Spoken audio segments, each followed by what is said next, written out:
கர்த்தருடைய பரிசுத்த நாமத்திற்கு மகிமை உண்டாவதாக.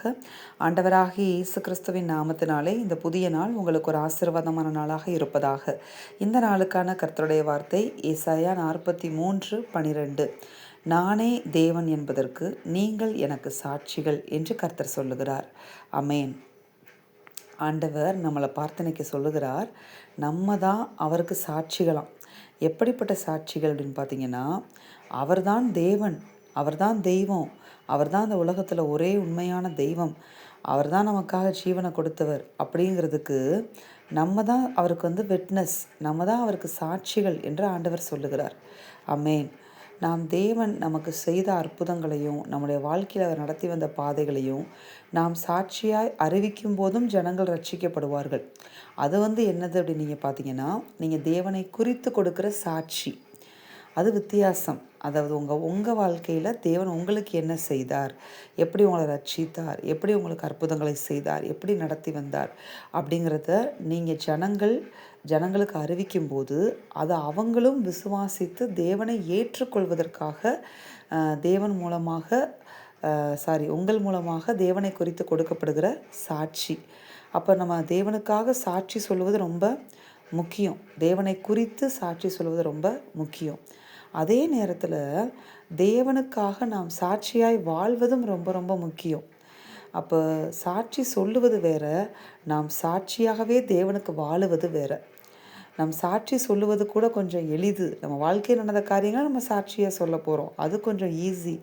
ஆனால் நம்ம வாழ்க்கையே ஆண்டவருக்கு சாட்சியாக மாறுகிறது அப்படிங்கிறது சாதாரணப்பட்ட காரியம் கிடையாது. அதற்கு நாம் ஆண்டவர் பேச்சுக்கு, ஆண்டவர் சொல்கிற வார்த்தைக்கு கீழ்ப்படிந்து நம்முடைய சுபாவங்கள் மாற மாற மாற தான் நம்மளால் ஆண்டவருக்கு சாட்சிகளாக என்ன செய்ய முடியும், மாற முடியும். அதாவது ஒருவன் கிறிஸ்துவுக்குள் இருந்தால் அவன் முழுவதுமாக என்ன செய்கிறான், புதிய சிருஷ்டியாக மாறி விடுகிறான் அப்படின்னு சொல்லி பார்க்குறோம் இல்லையா.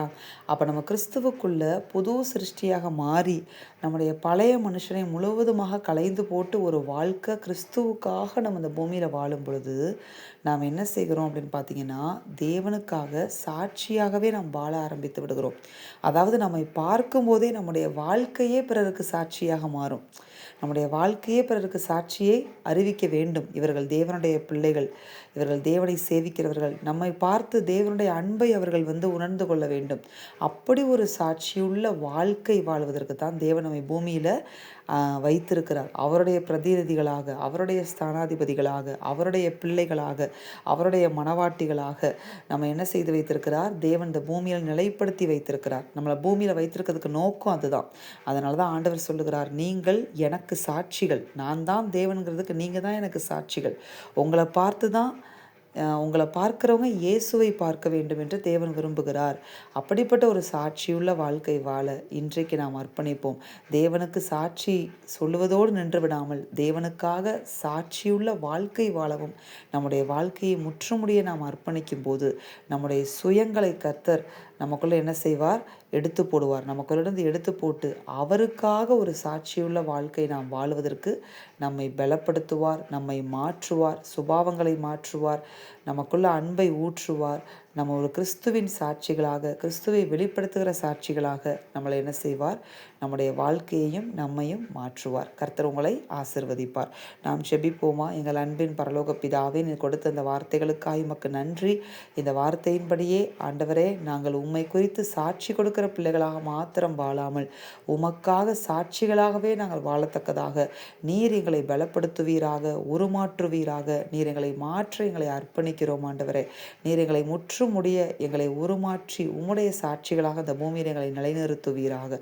இயேசுவின் நாமத்தில் ஜெபித்து ஜெயம் எடுக்கிறோம் பிதாவே. அமேன். இந்த வார்த்தையின்படி இந்த நாளில் தேவன் உங்களை ஆசிர்வதிப்பாராக. அமேன்.